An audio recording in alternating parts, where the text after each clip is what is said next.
ஓம் நம சிவாய நமக. சிவாய நமக. நவமிரண்டு சித்தர்கள் பாதமே சரணம்.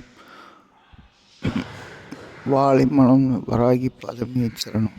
புயங்கொண்ட காளி பாதமே சரணம்.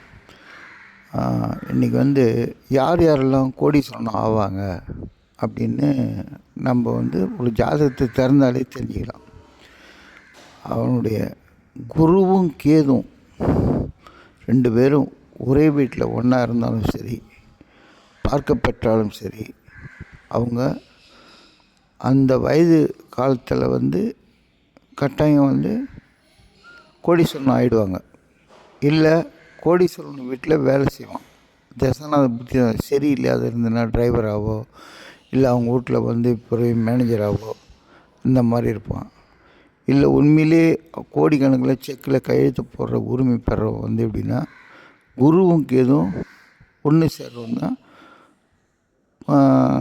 குருவும் கேதும் பார்க்கப்படுறவங்க தான் லக்னம் குருவும் கேதும் ஒன்றா சேர்ந்தாலும் சரி, லக்னத்துலேருந்து குருவும் கேதும் பார்த்தாலும் சரி, இந்த அமைப்பு ஏற்படும். இது சித்தருடைய வாக்கு. வாழ்க வையகம்.